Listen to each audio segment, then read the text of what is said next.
my grow tube control box. And this is going to control all the operations of what happens with the grow tubes. Let's take a look at the outside first. It is a 7-gallon basic container. This one's made by Craftsman. And on one end, it's got a garden hose adapter to 3/4 inch PVC. That way I can just screw on a garden hose. On the other side is a piece of PVC 3/4 inch that goes to every one of the grow tubes. It can feed any amount that will fit in my grow room. And I'm going to put 4 in there. 2 long ones at 10 foot and 2 short ones at 5 foot for a total of 4. You can see my squash and cucumbers are getting pretty good size. They're oversized to put in the system actually. But it's been really nasty out there, raining for days. And I haven't been able to finish this grow tube yet, the second one. So I just have to do it in here. So what I'm done now is I put it here, and you'll see that the hole is staggered between the plants. That way it gives a little bit more space here. I've got the insulation that'll go over it in a minute, but I set it where I wanted it, and I've got the little spacers here, evenly spaced to support it. And down here I have cut a length of pipe that'll go into the water line, and here is the marks for preparation of the cut.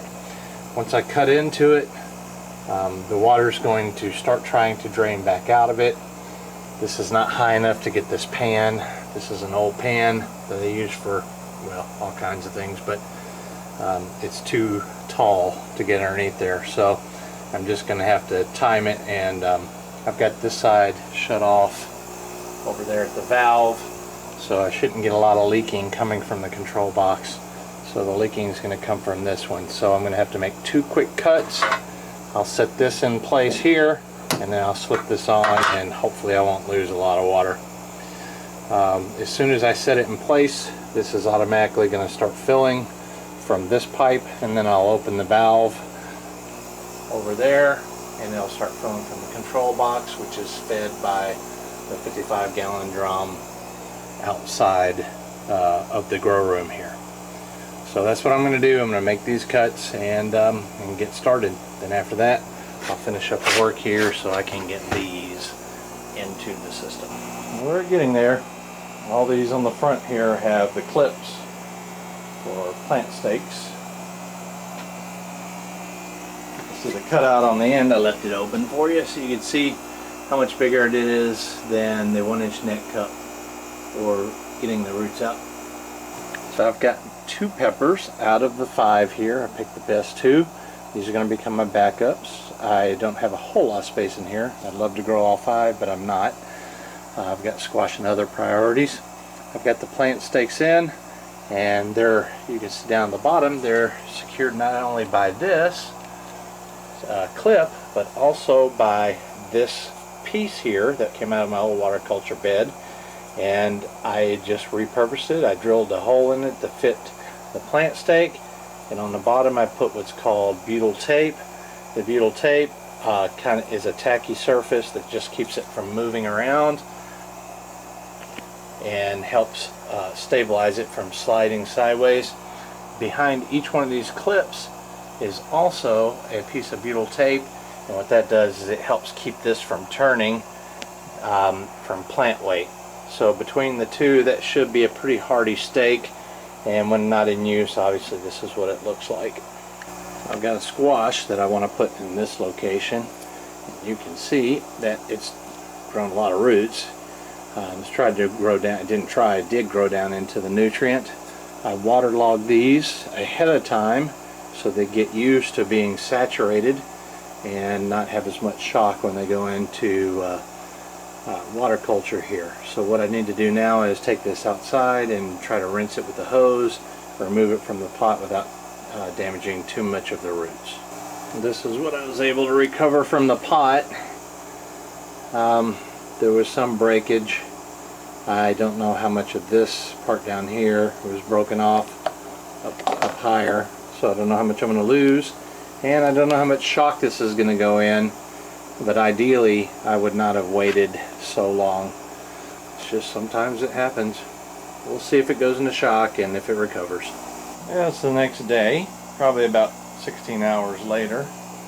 I did this yesterday afternoon, early evening, and they don't seem to be going through any kind of shock. It's cold. It's somewhat cold in here.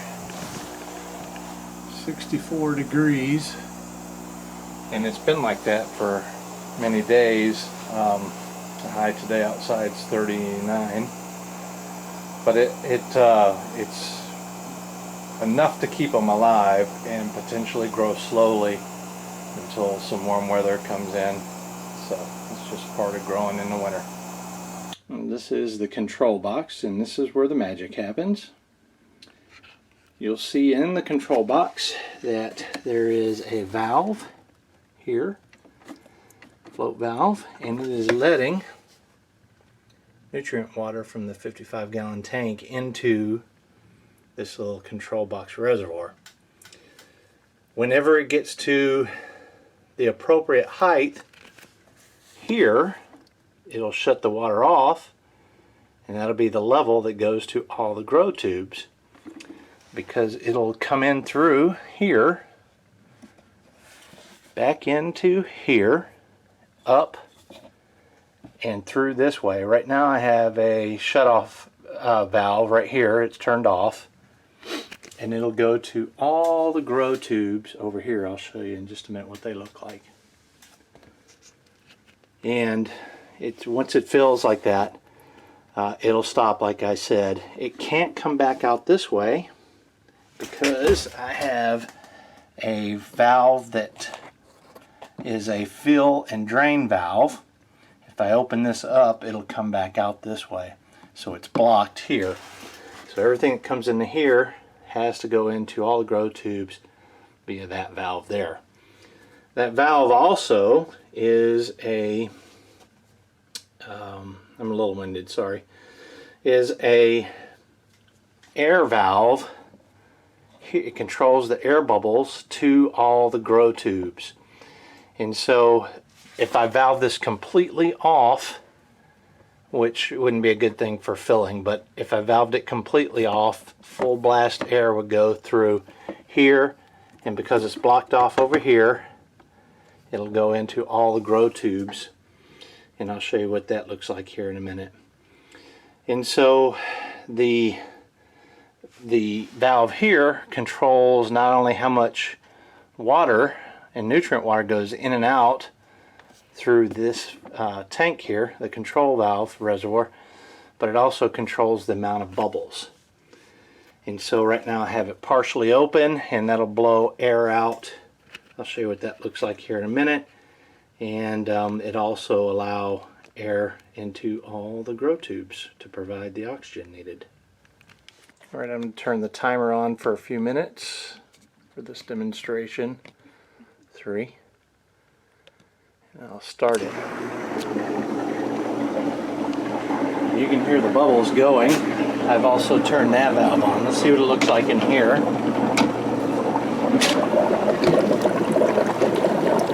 See, the air is blowing through this tube here and into this valve, and I've set it how I want.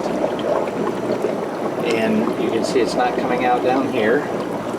It's going back out through the tubes. I've taken a couple of these plants out, which is something you can do in the way I planned it. And you can see air bubbles forming. It's still going. It's got to bleed all the water out first before it goes full blast. But you can see the bubbles moving here. Let's put this one back in.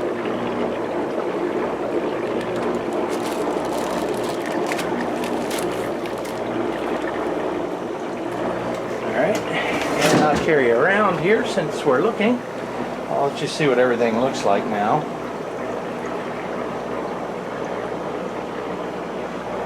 Got some baby cucumbers coming on.